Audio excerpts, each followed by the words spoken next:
Hi everyone, welcome back to Brainipedia Skill, and in this video session we are going to discuss wave concept PYQs and this is part 2 of this topic. Part 1 already हमने cover कर लिया है. If you missed the video, do watch the video now, right? आपके concept clarity के लिए. And if you are new on our channel तो आप visit कर सकते हैं playlist में General Science for NTPC. वहाँ पे आपको सारी General Science की videos important topics की मिल जाएगी, है ना? So now let's proceed with the topic, right, जहां पे हम डिस्कस करने वाले हैं इंपॉर्टेंट पीवाईक्यूज आपके जो वेव कॉन्सेप्ट में पूछे जाते हैं वो क्वेश्चंस हमें कवर करने हैं इस वीडियो सेशन में. Yes, so without any further delay let's get started with the session. Okay.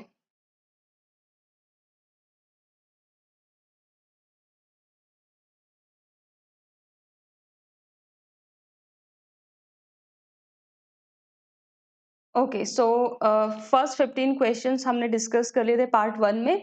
हम स्टार्ट करेंगे अब क्वेश्चन नंबर 16 से. So the earth atmosphere is mainly heated by which one of the following. पूछा गया है कि जो अर्थ का एटमॉस्फेयर हीट होता है वो किस रीजन की वजह से हीट होता है. नंबर ए ऑप्शन दिया गया है स्कैटर्ड सोलर रेडिएशन की वजह से. सो बी दिया गया है शॉर्ट वेव सोलर रेडिएशन की वजह से. सी ऑप्शन दिया गया है लॉन्ग वेव टेरेस्ट्रियल रेडिएशन की वजह से. एंड डी ऑप्शन दिया गया है रिफ्लेक्टेड सोलर रेडिएशन की वजह से. यहाँ पे आपको राइट आंसर बताना है कि क्यों एटमॉस्फेयर हीट होगा, है ना. So the energy released from the sun is emitted as short wave, right, and ultraviolet energy.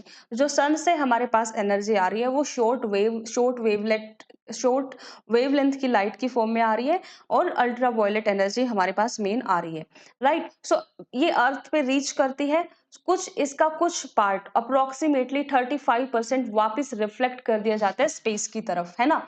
तो इसके बाद कुछ इसमें से एब्जॉर्ब कर लिया जाता है एटमॉस्फेयर में. अप्रोक्सीमेटली 14% क्या है एब्जॉर्ब कर लिया जाता है. एंड कुछ अर्थ सरफेस के द्वारा एब्जॉर्ब कर लिया जाता है, दैट इज 51%.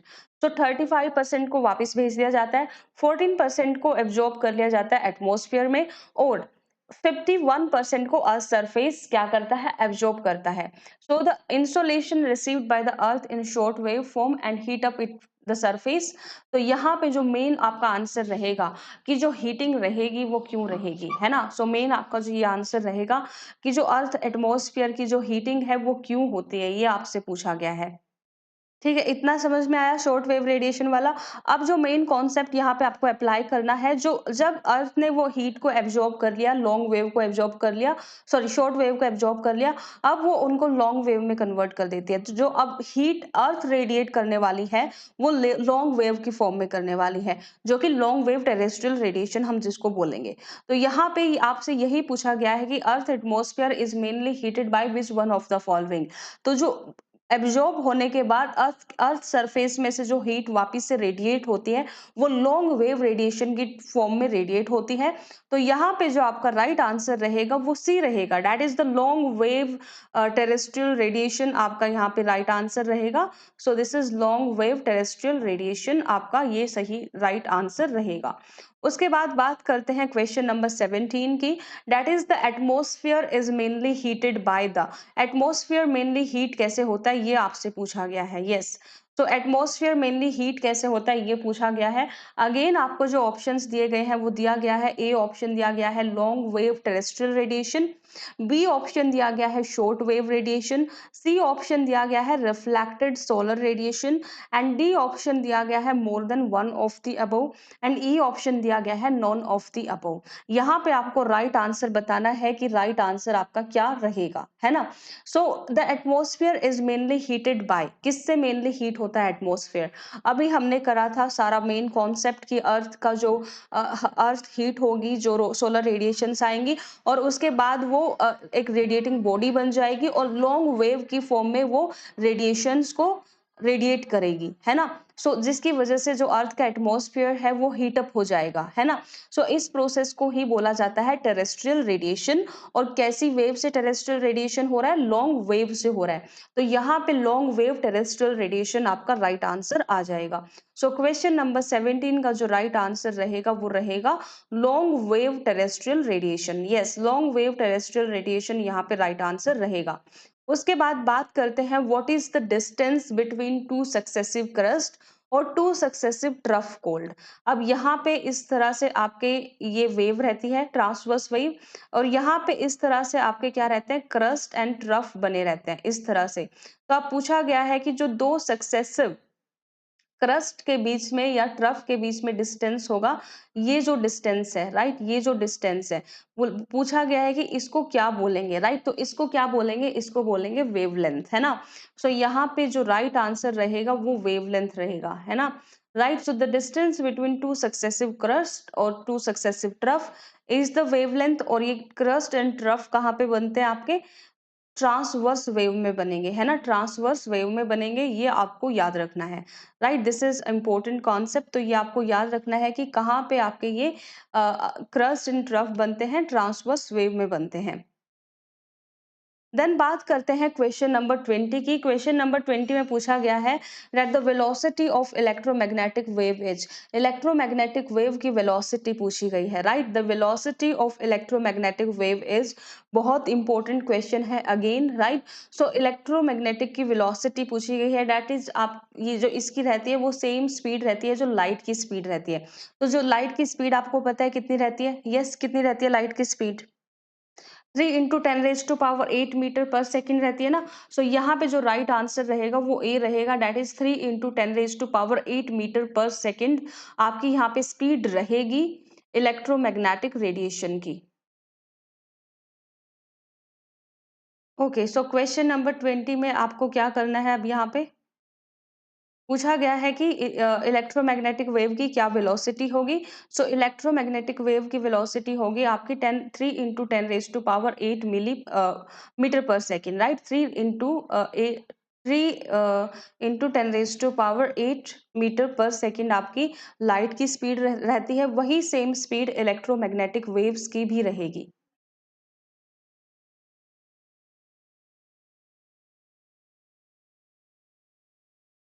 बात करते हैं नेक्स्ट क्वेश्चन नंबर 21 की,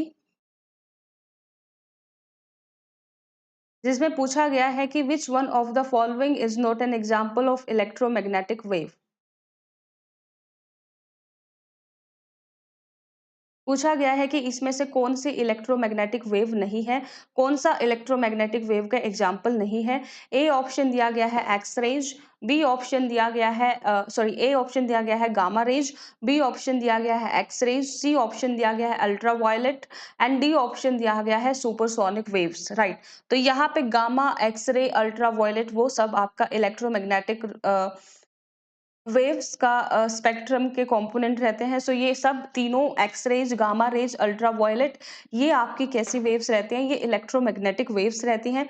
जो यहाँ पे आपकी सुपरसोनिक वेव वाला ऑप्शन दिया गया है, सुपरसोनिक वेव, वो आपकी इलेक्ट्रोमैग्नेटिक वेव नहीं रहेगी। तो यहाँ पे जो राइट आंसर रहेगा वो सुपरसोनिक वेव्स रहेगा। यस, राइट आंसर क्या रहेगा, सुपरसोनिक वेव्स रहेगा। देन पूछा गया है कि विच one of the following has the longest wavelength. किसमें आपको लॉन्गेस्ट वेवलेंथ देखने को मिलती है। ए ऑप्शन दिया गया है इंफ्रारेड, बी ऑप्शन दिया गया है एक्स रेज, सी ऑप्शन दिया गया है visible light, and D option is radio wave. पूछा गया है कि इसमें आपको किसमें सबसे लॉन्गेस्ट वेवलेंथ देखने को मिलेगी, है ना। सो इलेक्ट्रोमैग्नेटिक स्पेक्ट्रम की अगर हम बात करें तो स्टार्ट होता है रेडियो वेव से। रेडियो वेव की सबसे ज्यादा आपकी क्या रहती है, यस, हम्म, तो रेडियो वेव की जो वेवलेंथ है सबसे ज़्यादा रहेगी, फिर माइक्रोवेव की रहेगी, फिर इंफ्रारेड की रहेगी, फिर विजिबल की रहेगी, फिर अल्ट्रा वायलेट की वेवलेंथ। सो ये वेवलेंथ का ऑर्डर दिया गया है ना। सो इसमें से लॉन्गेस्ट वेवलेंथ पूछी गई है आपकी। तो यहाँ पे सबसे मैक्सिमम जो वेवलेंथ दी गई है वो किसकी दी गई है, आपकी रेडियो वेव्स की दी गई है, और जो सबसे मिनिमम वेवलेंथ दी गई है वो गामा रेज की दी गई है। सो गामा रेज की जो रहती है वो सबसे कम रहती है, और रेडियो वेव्स की क्या रहती है, सबसे ज्यादा वेवलेंथ रहती है। ये तो थी वेवलेंथ की बात। अगर वो आपसे फ्रीक्वेंसी पे क्वेश्चन पूछ लेते हैं, सो अब जिसकी वेवलेंथ सबसे मैक्सिमम है, उसकी फ्रीक्वेंसी सबसे कम होगी। तो रेडियो वेव की वेवलेंथ सबसे ज़्यादा है, मैक्सिमम वेवलेंथ है, तो इसकी फ्रीक्वेंसी मिनिमम होगी। ये आपको याद रखना है, राइट?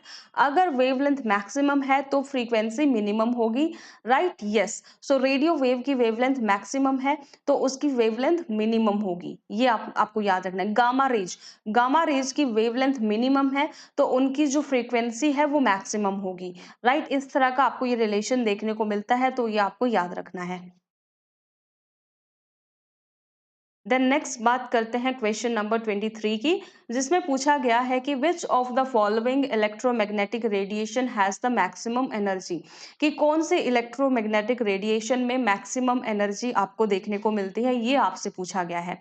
तो ए ऑप्शन दिया गया है विजिबल लाइट, बी ऑप्शन दिया गया है infrared rays, and C option दिया गया है ultraviolet rays, and D option दिया गया है एक्स रेज। तो आपको यहाँ पे बताना है कि कौन से इलेक्ट्रोमैग्नेटिक रेडिएशन की मैक्सिमम एनर्जी होती है।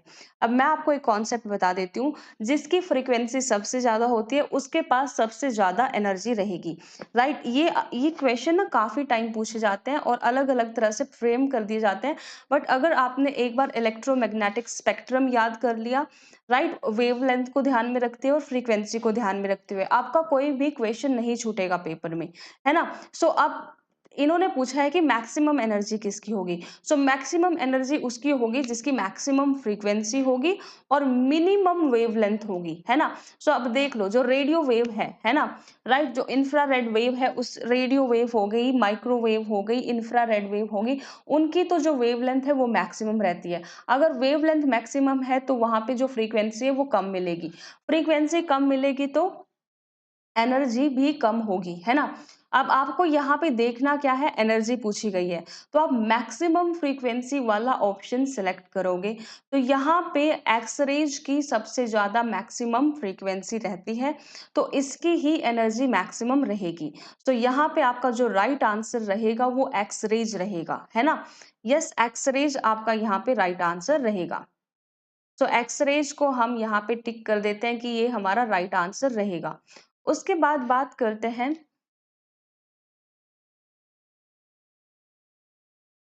ये आपसे मैथ यहाँ पे अरेंज करने को बोला गया है, और बोला गया है कि इस तरह से अरेंज करो कि जो उनकी फ्रीक्वेंसी है, ऑर्डर है जो फ्रीक्वेंसी का, वो इंक्रीज हो, फ्रीक्वेंसी इंक्रीज हो, इस तरह से आपको इनको अरेंज करना है। तो सबसे पहले आपको कम फ्रीक्वेंसी वाला अरेंज करना है, फिर ज्यादा फ्रीक्वेंसी वाला अरेंज करना है। तो आपको पता है कि जो रेडियो वेव है, रेडियो वेव की फ्रीक्वेंसी सबसे कम होगी। सो सबसे पहले रेडियो वेव रखोगे, उसके बाद आप विजिबल रखोगे, और विजिबल के बाद, सॉरी, रेडियो वेव के बाद आप इंफ्रारेड रखोगे।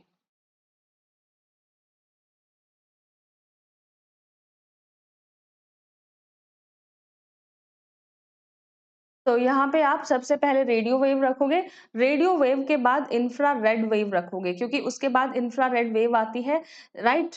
एंड देन विजिबल रेज की इंफ्रारेड रेज से ज्यादा फ्रीक्वेंसी होती है, और जो एक्स रेज है उनकी विजिबल से भी ज्यादा फ्रीक्वेंसी होती है। तो यहाँ पे सबसे पहले आएगा 4, फिर आएगा 3, फिर आएगा सेकेंड, एंड फिर आएगा फर्स्ट। तो यहाँ पे नंबर डी, आपका जो ऑप्शन नंबर डी है वो राइट आंसर रहेगा। Yes, right. तो ये आपको ऑर्डर याद होना चाहिए, तभी आप क्वेश्चन कर पाओगे। अगर ऑर्डर याद नहीं है तो वहां पे गलती होने के चांसेस बढ़ जाते हैं, है ना? तो आपको एक ऑर्डर याद कर लेना है इलेक्ट्रोमैग्नेटिक स्पेक्ट्रम का। अगर आपने वो ऑर्डर याद कर लिया तो आप इजिली कोई भी क्वेश्चन अटेम्प्ट कर दोगे। उसके बाद बात करते हैं क्वेश्चन नंबर 25 की, जिसमें पूछा गया है कि जिसमें बोला गया है कि microwaves are the electromagnetic wave having the frequency in the range of, उन यहाँ पे बोला गया है कि जो माइक्रोवेव है वो इलेक्ट्रोमैग्नेटिक वेव है, and they have the frequencies in range of, उनकी फ्रीक्वेंसीज की रेंज दी गई है।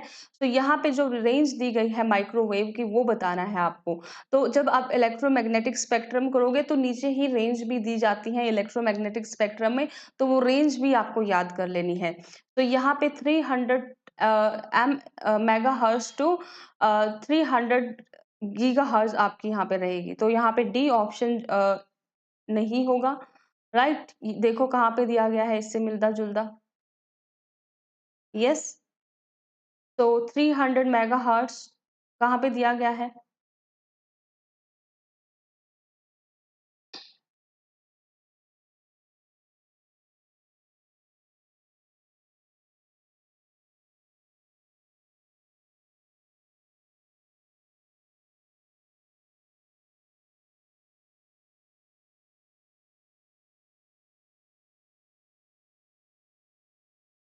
सो सी आपका यहाँ पे राइट आंसर रहेगा। यस, सी आपका यहाँ पे राइट आंसर रहेगा। उसके बाद बात करते हैं नेक्स्ट क्वेश्चन की, जिसमें पूछा गया है कि which of the following is used for determining the structure of crystal. अगर हमें किसी क्रिस्टल का स्ट्रक्चर पता लगाना है, जिसको हम बोलते हैं क्रिस्टलोग्राफी। क्रिस्टलोग्राफी एक टेक्निक है जिसके थ्रू हम पता लगाते हैं, एग्जामिन करते हैं क्रिस्टल्स को। राइट, वहां पे पूछा गया है कि कौन सी रेज का आप यूज करोगे। सो क्रिस्टलोग्राफी में एक्स रेज का यूज किया जाता है। क्रिस्टलोग्राफी टेक्निक स्ट्रक्चर को समझने के लिए की जाती है। राइट, तो यहाँ पे एक्स रेज का यूज किया जाता है। So X rays is the right answer for crystallography technique. Crystallographic technique में क्योंकि एक्स रेज का ही यूज किया जाता है। सो एक्स रेज आपका यहाँ पे राइट आंसर रहेगा।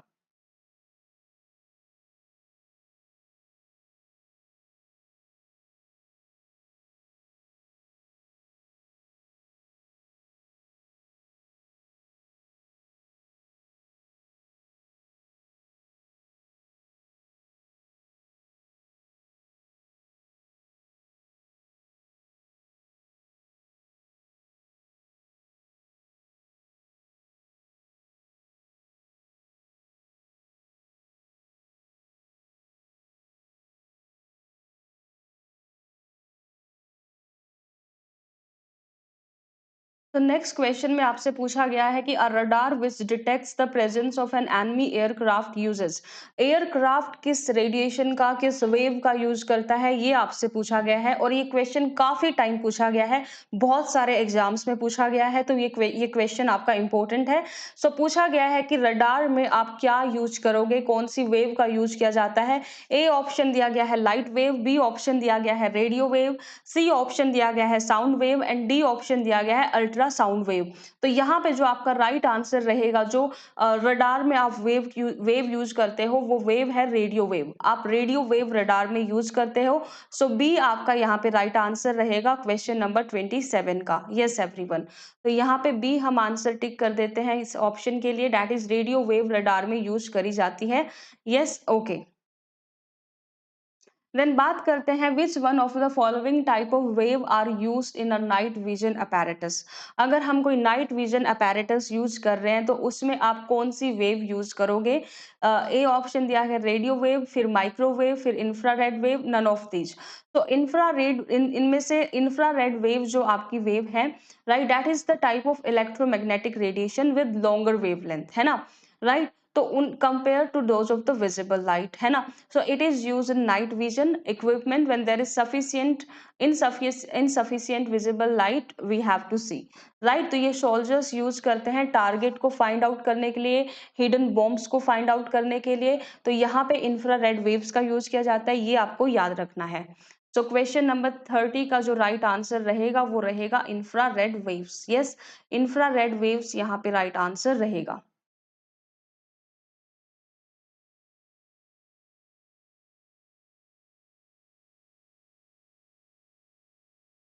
उसके बाद बात करते हैं the waves used in common TV remote control are. जो हमारे टीवी रिमोट कंट्रोल होते हैं उसमें भी वेव यूज होती है, और पूछा गया है कि कौन सी वेव वहां पे यूज होगी। ए ऑप्शन दिया गया है एक्स रेज यूज होगी, बी ऑप्शन दिया गया है ultraviolet rays, C option given is infrared rays and D option is gamma rays. तो जो टेलीविजन रिमोट कंट्रोल होता है वो कॉमनली इंफ्रारेड रेज का यूज किया जाता है वहां पे। तो रिमोट कंट्रोल डिवाइसेस को ऑपरेट करने के लिए यूज किया जाता है, right, as you all know. Right, yes. तो इंफ्रारेड रेज यहाँ पे आपका राइट आंसर रहेगा। उसके बाद बात करते हैं नेक्स्ट क्वेश्चन की, जिसमें पूछा गया है कि which type of electromagnetic radiation is used in the remote control of a television. Again television के रिमोट कंट्रोल में यूज किया जाता है इंफ्रारेड को। तो यहाँ पे आपका इंफ्रारेड राइट आंसर रहेगा, कोई कंफ्यूज होने की जरूरत नहीं है आपको, इंफ्रारेड यहाँ पे आपका राइट आंसर रहेगा। फिर पूछा गया है कि which electromagnetic radiation is used in remote control of television. Again ये काफी अलग अलग पेपर में पूछा गया है सेम तरह से, तो यहाँ पे इंफ्रारेड ही आपका राइट आंसर रहेगा। Yes, so with this, we have completed all the important questions for this part. Right, stay connected with Brainipedia Skill. We'll meet in next part, right, with a new topic. Have a good day. Prepare well.